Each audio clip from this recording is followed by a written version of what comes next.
Salve Regina, Mater misericordiae,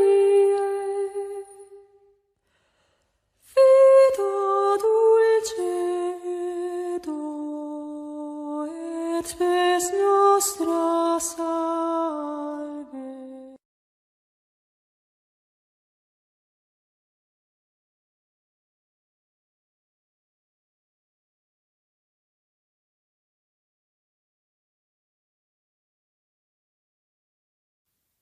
Vamos aqui para o nosso grupo de estudos sobre escatologia.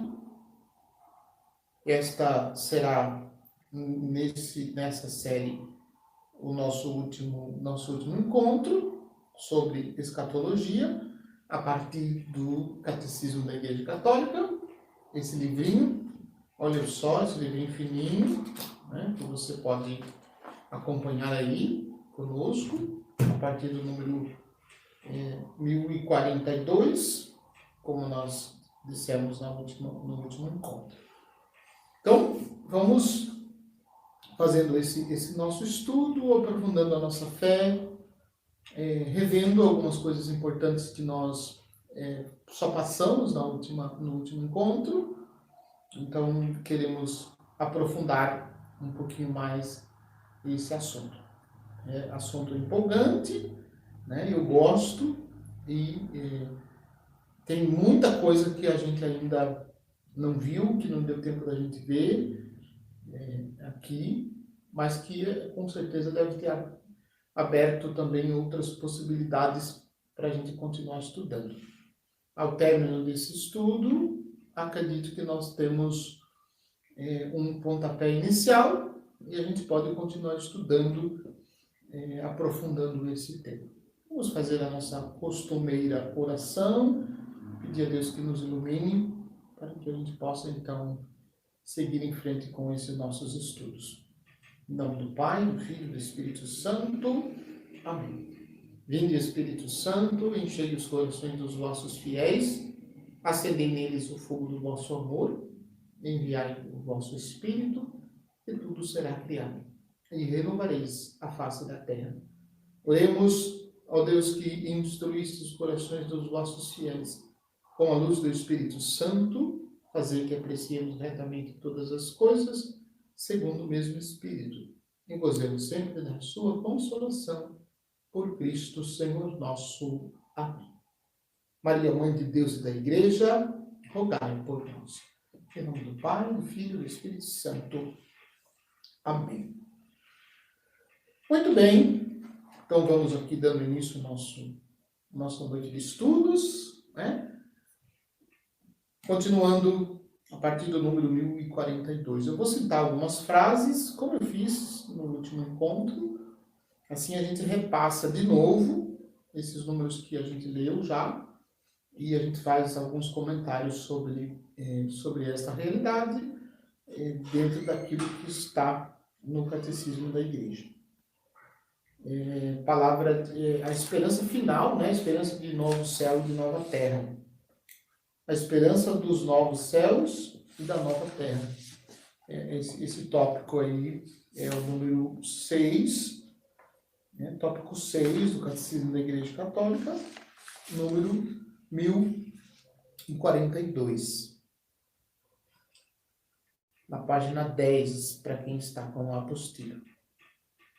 No fim dos tempos, o reino de Deus chegará à sua plenitude.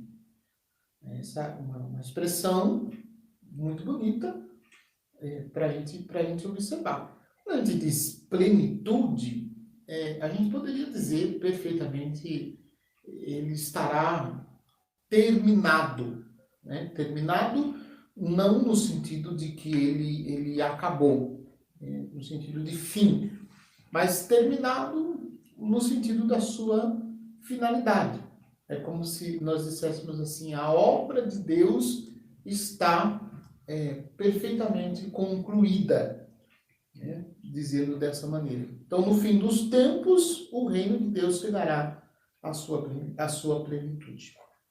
na glória celeste, a sua realização acabada, quando vier o tempo da restauração de todas as coisas, junto com o ser humano, que é aquilo que eu dizia da consumação, né? Onde Deus será tudo em todo. A gente vai citar isso aqui, de novo, mas é onde todas as coisas terão a sua plenitude. A obra de Deus chegou ao seu pleno desenvolvimento, aquilo que ela deveria fazer. Na plenitude, no fim dos tempos, chegará então a sua plenitude. Na glória celeste e na realização, e a sua realização acabada. Então, o reino de Deus, no fim dos tempos, ele terá chegado à sua realização. Ele terá desempenhado tudo aquilo que ele propôs. O reino de Deus estará, então, completado. Será a realização definitiva do desígnio divino de reunir sobre a chefia de Cristo todas as coisas que há nos céus e que há na terra. Então, conforme a carta do Paulo aos Efésios, no fim dos tempos, em Deus, todas as coisas chegarão à sua plenitude.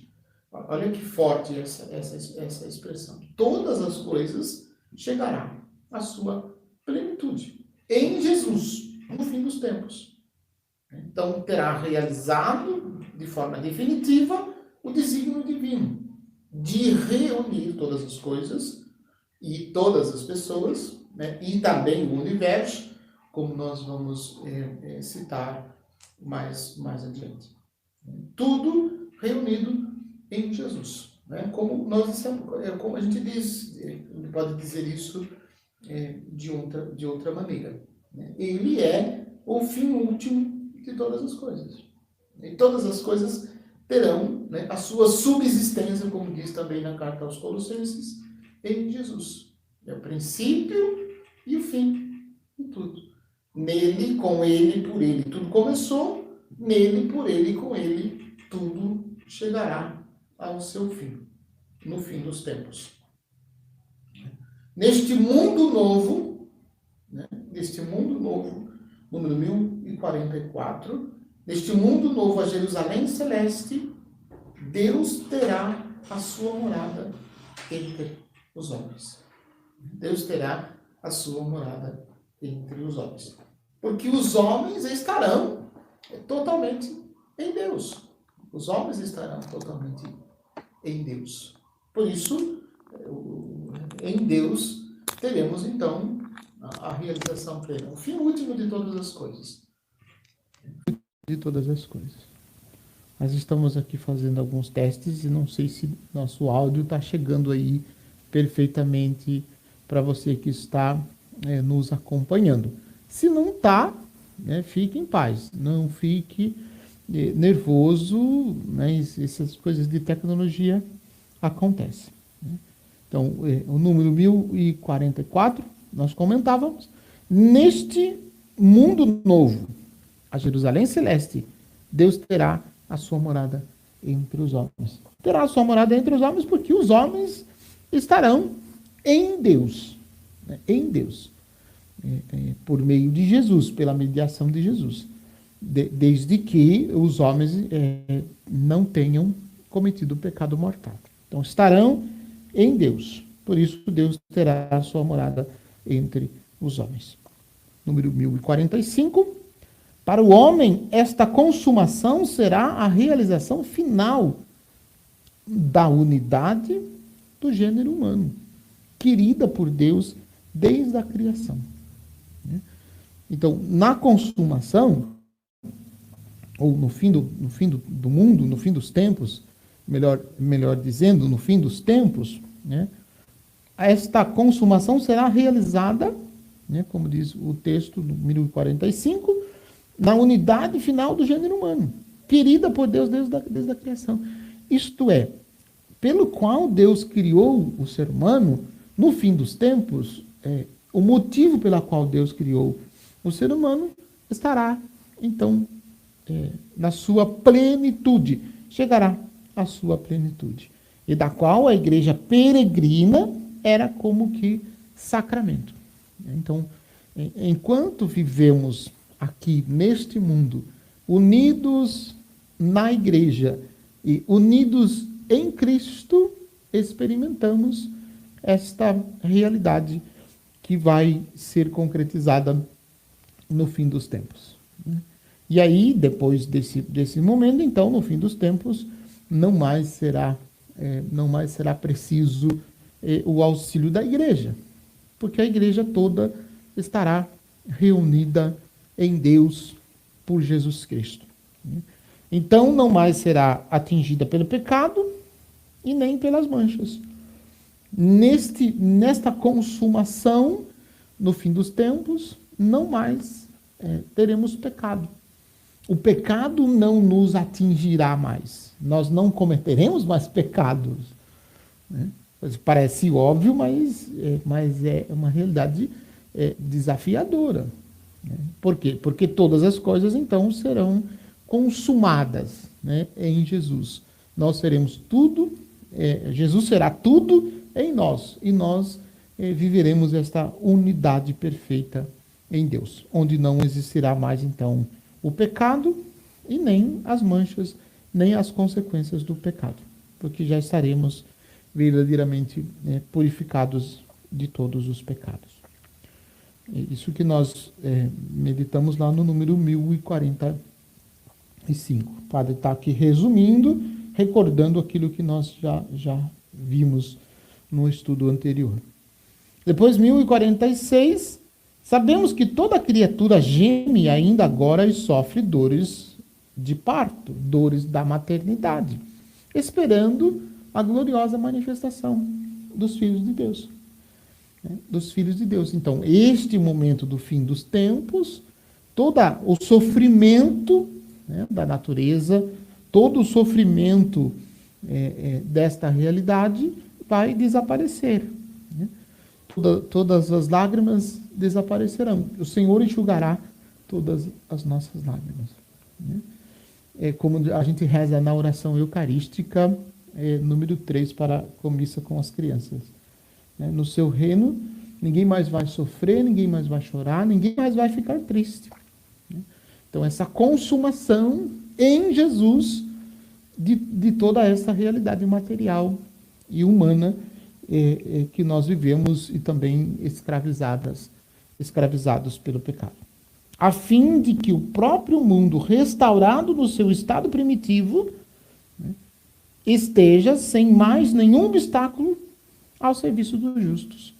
Então, o mundo restaurado em seu estado primitivo, isto é, na intenção pela qual Deus criou todas as coisas e criou o mundo. O mundo, então, será restaurado. Né? Nesse dia será restaurado. Mas, do seu estado primitivo, esteja sem mais nenhum obstáculo ao serviço do justo. Então, para que possamos gozar, então, da plenitude, né? Da plenitude que Deus quis quando criou todas as coisas. Número 1047. 1048.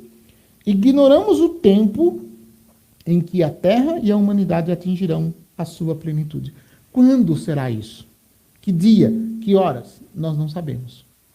Não tem data determinada. Isso está somente no coração de Deus. Por isso que nós temos que viver bem o nosso mundo. E também ignoramos, nós não sabemos como é que o universo será transformado. Também não sabemos, não temos como definir essa data. Então, 1048. Não sabemos nem o dia, não sabemos nem a hora. Isso está no coração de Deus. É por isso que nós precisamos estar preparados para quando chegar esse momento, essa hora derradeira. Número 1049. A expectativa de uma nova terra não deve, porém, enfraquecer mas antes ativar a solicitude em ordem a desenvolver esta terra onde cresce o corpo da nova família humana, que já consegue apresentar uma certa prefiguração no mundo futuro. Então, a expectativa da nova terra não deve, porém, enfraquecer, mas antes ativar a solicitude em ordem a desenvolver nessa terra. Então, é em nome desta esperança é que nós precisamos viver bem a nossa vida, amando a Deus e servindo a Deus de todo o coração, aqui neste mundo, para que a gente possa gozar das alegrias eternas na presença de Deus, para sempre. Então, essa é a esperança de novos céus e de nova terra. Neste dia, portanto, então, Deus será tudo em todos, conforme a primeira carta de Paulo aos Coríntios, capítulo 15, versículo 28. Nesse dia, Deus será tudo em todos. As coisas, o universo, o homem, a vida, tudo terá a sua finitude em Deus. Deus será tudo em todos. Graças à sua misericórdia, também nós, homens, receberemos a promessa indefectível da vida eterna. Então, a promessa da vida eterna, que aqui, enquanto peregrinamos, nós temos agora, enquanto promessa, nós teremos na eternidade, na sua plenitude. Busquemos amar profundamente Deus e viver conforme Ele nos tem orientado. Então, isso sobre essas questões que nós já vimos e eu quis recordar com vocês. Depois, nós chegamos então a um ponto importante desse nosso estudo, que é o resumo que o Catecismo da Igreja faz. Cada final de artigo, o Catecismo faz um resumo. Eu quero ler para vocês esse resumo. Nós já vimos, nós já ouvimos, nós já escutamos todas essas expressões que vão aparecer aqui. Então diz assim, número 1051.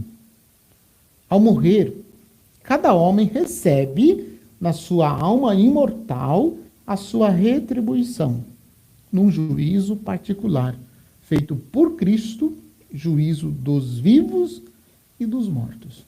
Então, o juízo particular, que nós vimos lá no outro estudo. Então, ao morrer, acontece o juízo particular para todos os homens. Número 1052. Nós cremos que as almas de todos os que morreram na graça, isto é, sem ter cometido pecado mortal, constituem o povo de Deus no além da morte. Aqueles que morreram sem pecado mortal constituem o povo de Deus no além da morte, a qual será definitivamente destinada no dia da ressurreição, quando estas almas forem reunidas aos seus corpos. Então, olha a forma como o Catecismo da Igreja resume essa questão. Então, nós cremos que as almas de todos os que morreram na graça de Cristo, das almas que morreram na graça de Cristo, constituem o novo povo de Deus, além da morte. Além da morte. Quando estas almas forem reunidas novamente aos seus corpos. Número 1053. Nós cremos que a multidão destas almas que estão consagradas à volta de Jesus e de Maria no paraíso formam a Igreja Celeste, onde na terra, onde na eterna bem-aventurança vem Deus como Ele é, e onde também, certamente, em graus e modos diversos, estão associados aos santos anjos no governo divino exercido por Cristo glorioso, intercedendo por nós e ajudando a nossa fraqueza com a sua solicitude eterna. É importante e bonito ao mesmo tempo a gente pensar sobre isso, porque é aquela realidade que nós rezamos na missa. Na missa, nós temos reunida a igreja inteira. A igreja inteira está reunida na missa.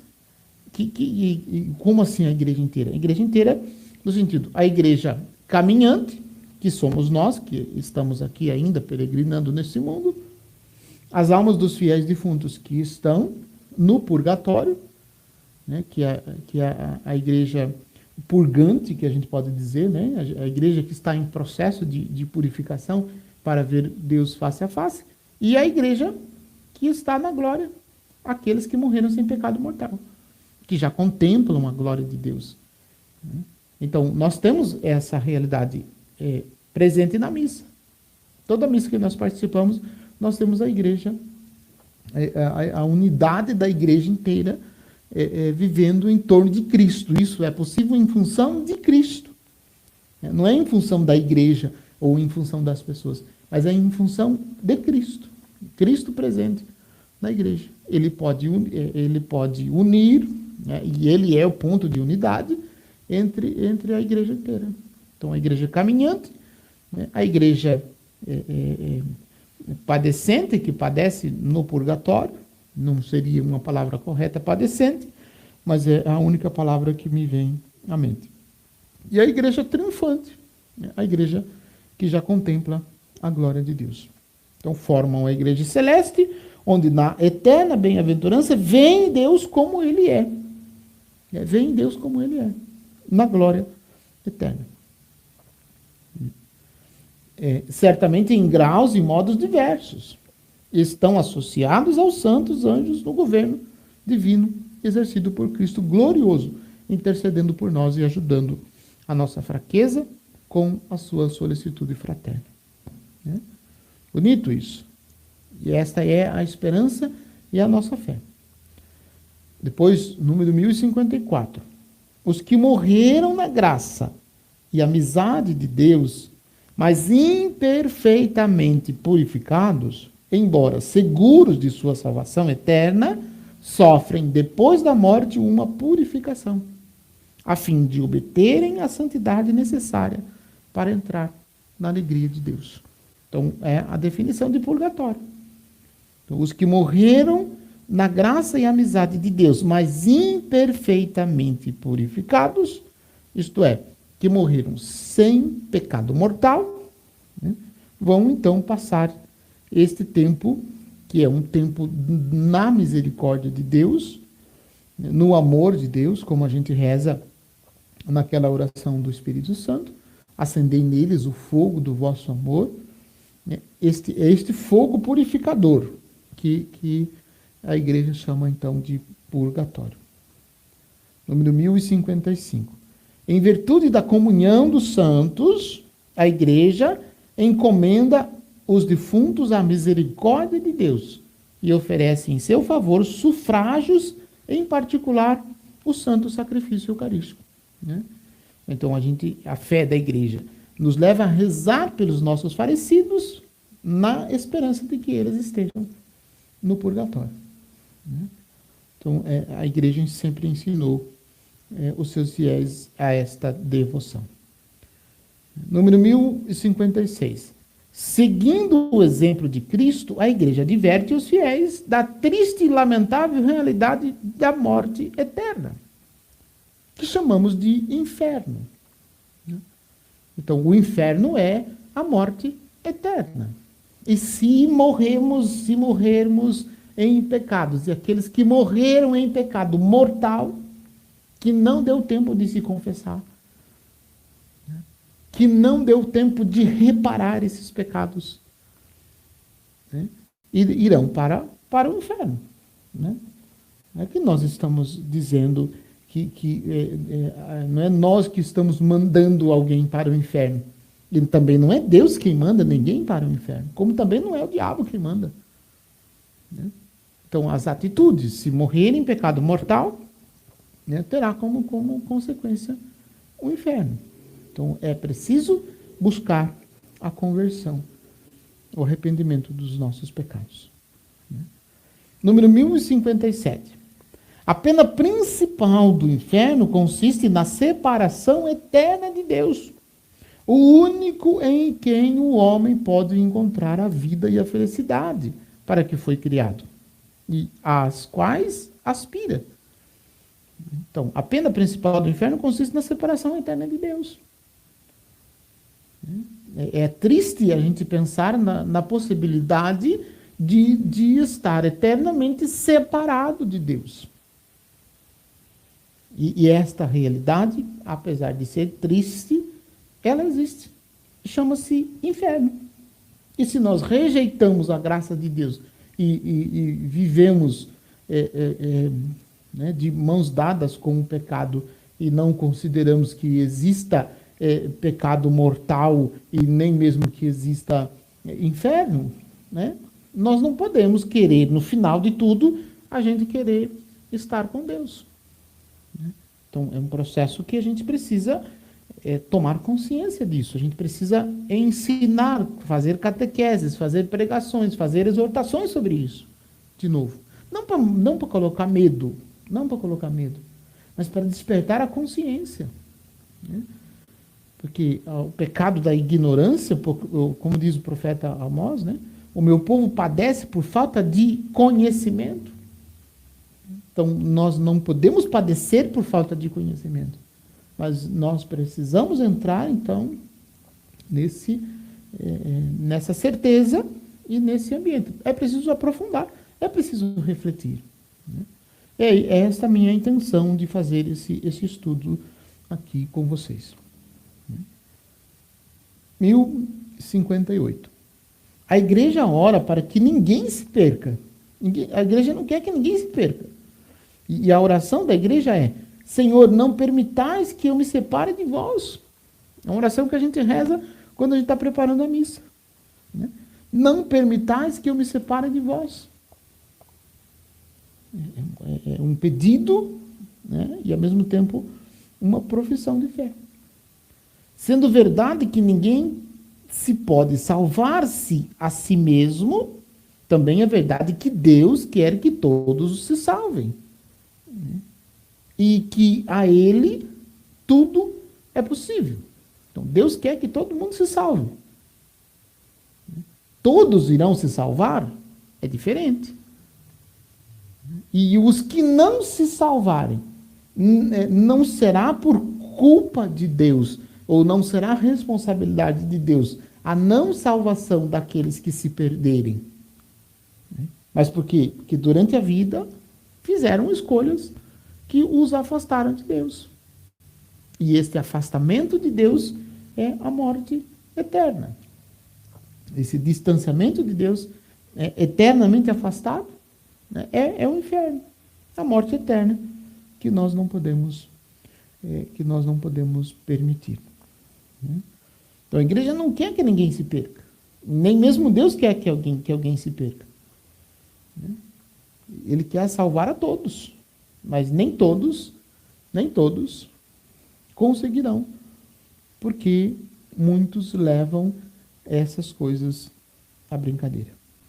A Santa Igreja Romana crê e firmemente confessa que no dia do juízo todos os homens hão de comparecer com o seu próprio corpo perante o tribunal de Cristo, para prestar conta dos próprios atos. O que tiver feito de bem, o que tiver feito de mal, de bom e de mal. Como diz, né, o texto de Paulo também citado anteriormente. Então, a Santa Igreja crê firmemente, é fé da Igreja. Esta é a fé da Igreja. Quem ensina contrário a isso, quem diz diferente disso que diz a Igreja, não está ensinando o que ensina a Igreja. Está negando a própria doutrina da Igreja. Né? Quem ensina diferente disso. No fim dos tempos, o reino de Deus chegará à sua plenitude. Então os justos reinarão com Cristo para sempre, glorificados em corpo e alma. O próprio universo material será transformado. Deus será, então, tudo em todos, na vida eterna. Como nós falamos. Então, essa é a nossa fé. Essa é a fé da igreja. né? Nós acreditamos em tudo aquilo que acredita a fé da igreja. E aí, minha gente, nós chegamos ao final desse nosso estudo, né? Que é o amém, né? O amém. E o amém citado na profissão de fé. O que significa a palavra amém quando a gente diz na missa, no final das orações, né? Então, o Catecismo da Igreja, a partir do número 1061 até o número 65, ele traz uma reflexão, né? E é aqui também uma conclusão desse nosso estudo do Catecismo da Igreja Católica no aspecto escatologia, né? Creio na vida eterna. Nós começamos esse assunto. Então, vamos caminhando para o final. Depois, ao término desses números, vou passar rapidamente a questão das notas que estão entre parênteses na apostila e também no Catecismo da Igreja. Eu vou fazer uma leitura rápida para que você possa saber do que se trata. Nós teremos tempo, né, suficiente para fazer essas citações. E aí eu peço, se você tem perguntas, eu não sei se está aberto no YouTube o chat ao vivo, não está? Então depois nós formataremos, infelizmente não conseguimos colocar essa interação, mas posteriormente eu vou habilitar para que a gente possa então fazer. Aí se você tiver alguma dúvida sobre isso que nós estudamos do Catecismo da Igreja, você pode encaminhar para mim, né, no número no meu celular já citado anteriormente. No final eu falo de novo. Você pode encaminhar a sua dúvida, que eu tentarei responder. Se for o caso, respondo aqui no canal, ou então respondo pessoalmente para você, para aprofundar, então, a sua fé. 1061, sobre o Amém. É uma reflexão linda, e que eu, pessoalmente, gostei muito de reler e de tomar de novo consciência sobre isso. Então diz lá: o credo, tal como o último livro da Sagrada Escritura nos apresenta, isto é, o Apocalipse, termina com a palavra hebraica, amém. A palavra que se encontra com frequência no final das orações no Novo Testamento. Do mesmo modo, a igreja termina com um amém as suas orações. Nós sempre terminamos as nossas orações na igreja com um amém. Uma reflexão bonita sobre isso. Depois, número 1062. Em hebraico, olha que lindo, amém está ligado à mesma raiz que a palavra crer. Amém está ligado à mesma raiz que a palavra crer. Raiz que exprime solidez, confiança, fidelidade.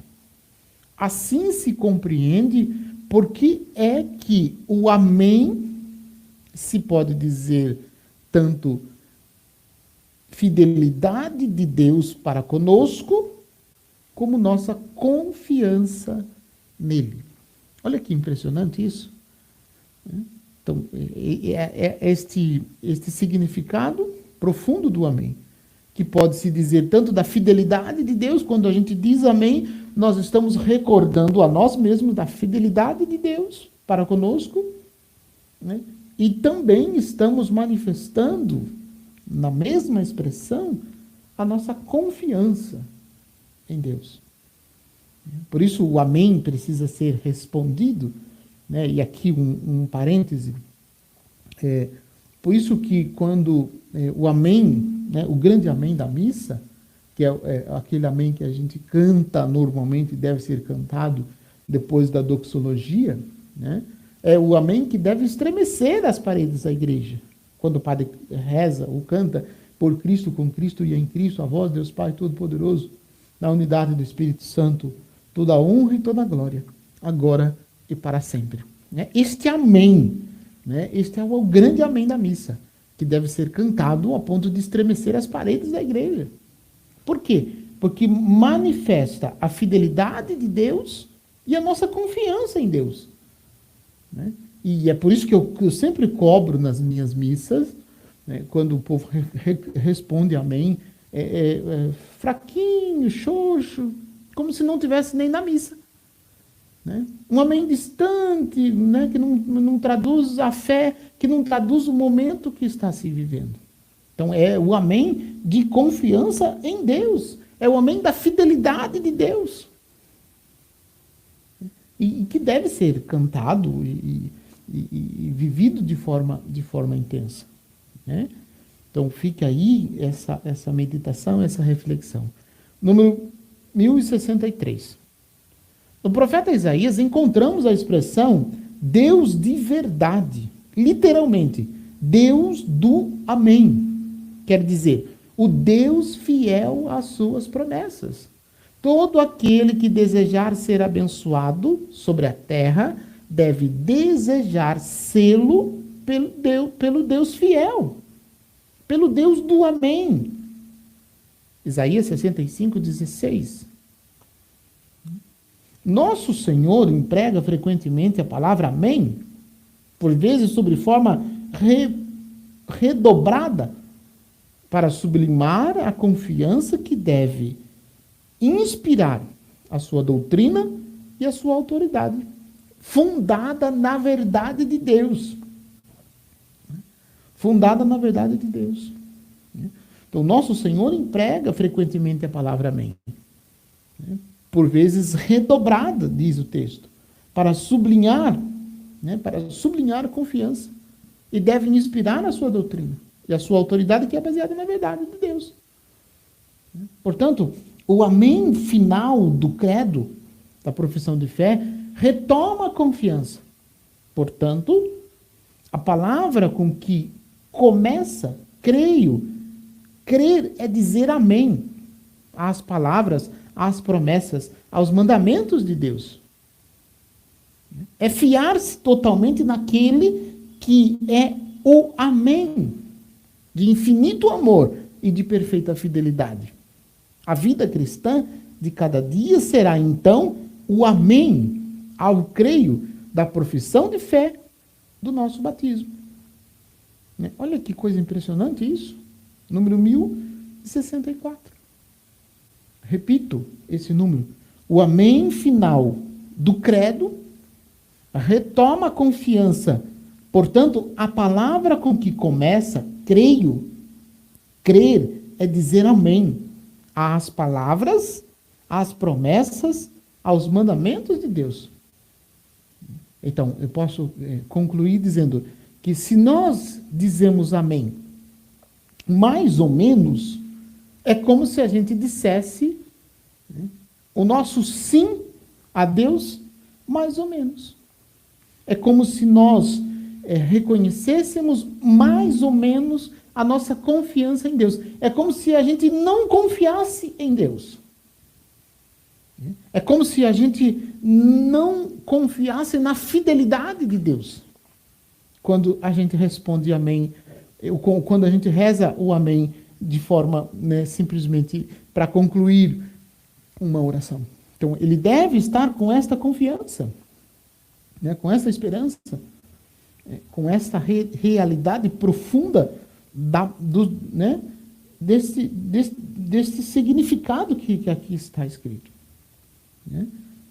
O amém final, repito, do credo é confiança, portanto, palavra com que começa o creio, quer dizer amém, às palavras, às promessas, aos mandamentos de Deus.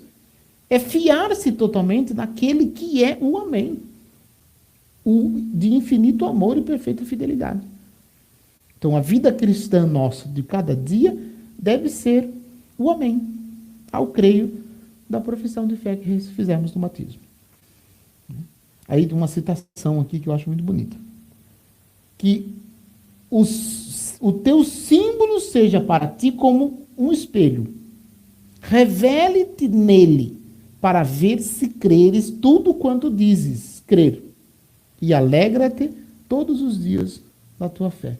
Então, o teu símbolo, a tua profissão de fé, seja para ti como um espelho. Revele-te nele, para ver se creres tudo quanto dizes crer. E alegra-te todos os dias de tua fé. Profundo demais isso. Bonito demais esse significado.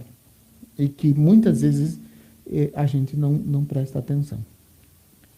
Número 1065, terminando.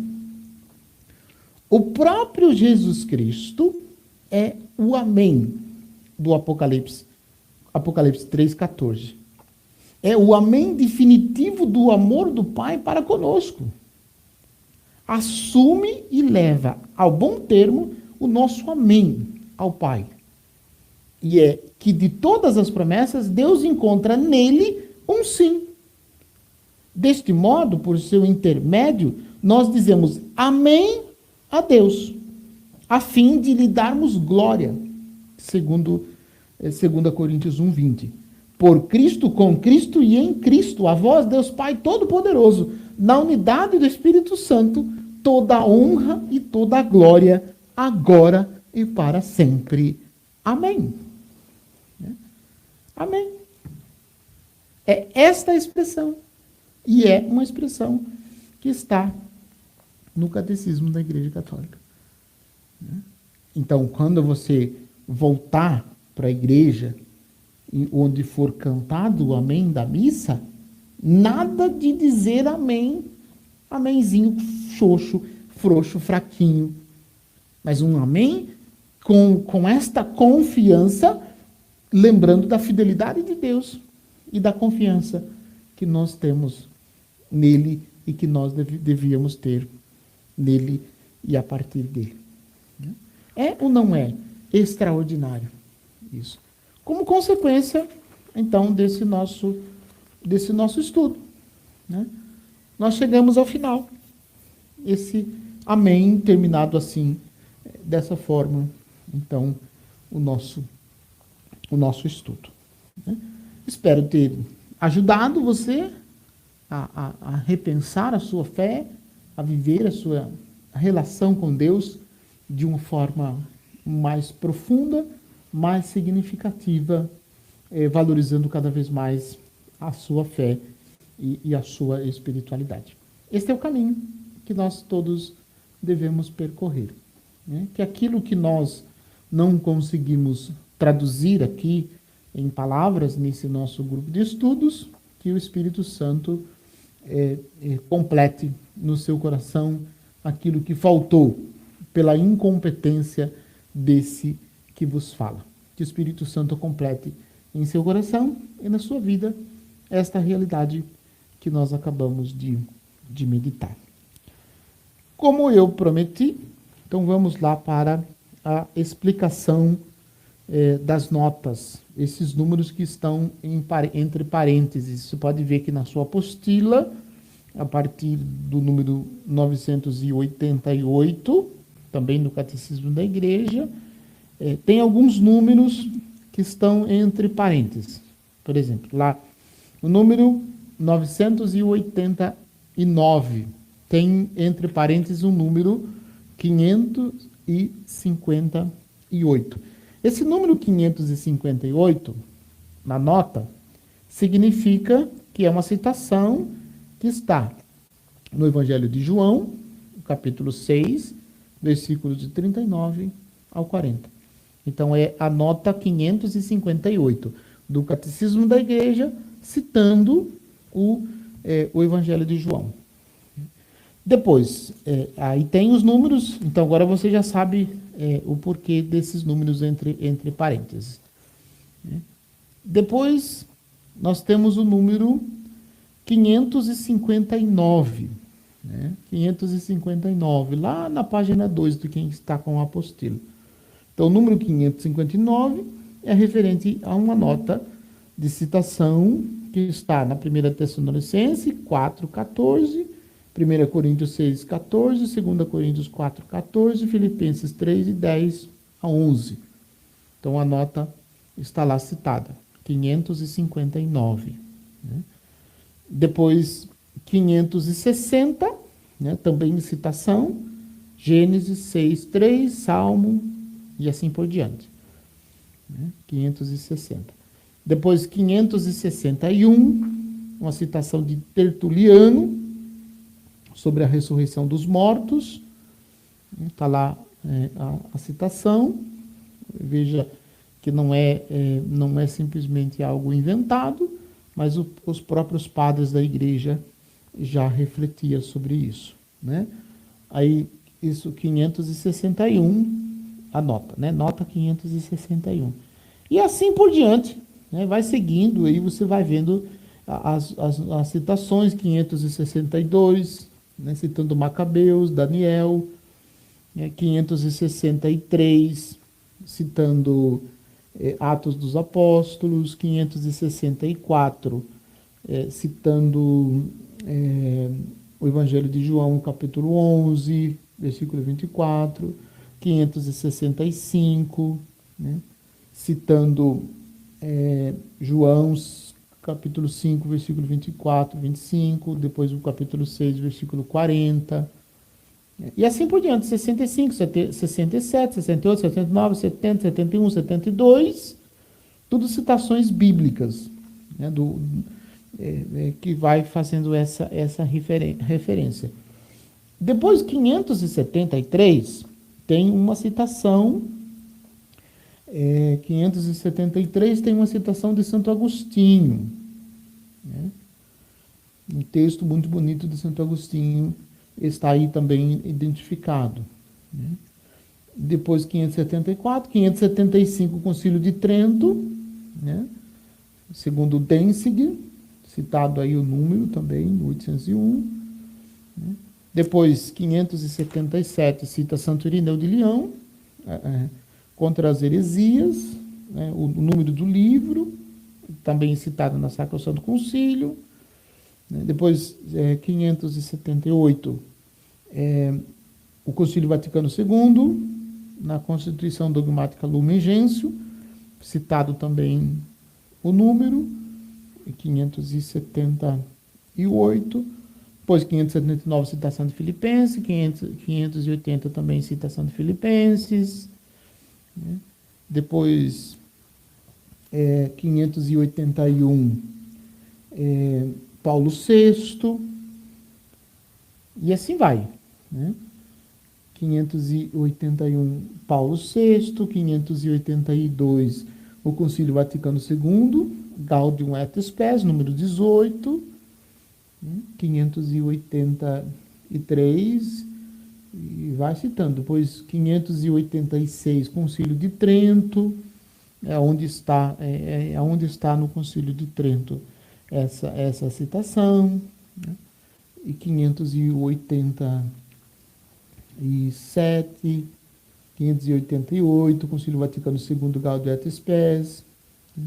Santo Irineu, Santo Inácio de Antioquia, 591, 593, Santo Inácio de Antioquia de novo, Santa Teresa de Jesus, poesia, que é Teresa de Ávila, Santa Teresinha do Menino Jesus, 595, né? E aí vai essas citações que você pode acompanhar. Eu não vou citar, não vou repetir todas, somente para você perceber do que se trata, então, esses números que estão aí entre parênteses na sua apostila. Significa de onde está tirando essas citações, né? Que é a honestidade intelectual, para você ver como que a igreja é muito séria naquilo que ela faz. Tá bom, minha gente? Era isso que eu gostaria de conversar com vocês sobre escatologia a partir do catecismo da Igreja Católica. É claro que tem estudos de acordo com o catecismo da Igreja Católica muito bons por aí, a gente pode encontrar. Também tem muita coisa contrária ao catecismo da Igreja Católica, né? O que eu não aconselho você pegar a coisa contrária ao catecismo da Igreja Católica, porque vai bagunçar a sua fé, vai deixar você em crise e não vai ajudar muita coisa. Mas dentro daquilo que é a sã doutrina da Igreja, né? Você pode pesquisar na internet, você pode pesquisar nos livros que você pode achar. Eu gostaria somente de deixar como indicação Salvos pela Esperança, né, do Papa Bento XVI, que é um texto muito bonito, que fala sobre esse assunto que nós conversamos aqui nesses nossos grupos de estudos. Obrigado pela sua companhia. Este é o canal Pescadores, da Paróquia Nossa Senhora Aparecida de Porto Feliz. Eu sou o Padre Samuel Soares e estive com vocês durante esse tempo estudando escatologia cristã. Espero que tenha ajudado a refletir e a clarear sobre a perspectiva da nossa fé. Se você ficou com alguma dúvida que eu não tenha tocado, que eu não tenha respondido, você pode encaminhar a sua dúvida, que eu darei um jeito de respondê-la na medida do possível. Eu também não tenho todas as respostas, né? E, portanto, continuarei perguntando algumas coisas que eu também não tenho resposta. E juntos nós chegaremos a um aprofundamento e um esclarecimento mais profundo da nossa fé. Obrigado pela sua companhia. Curta, compartilhe, se inscreva aqui no canal Pescadores. Em breve nós traremos aqui outros grupos de estudos sobre outras realidades importantes da nossa fé. Participe conosco e compartilhe para que todos possam aprofundar a sua fé. Glória ao Pai, ao Filho e ao Espírito Santo, como era no princípio, agora e sempre. Amém. Abençoe-vos, Deus Todo-Poderoso, Pai, Filho e Espírito Santo. Amém. Uma boa noite e até breve nos encontramos nas redes sociais.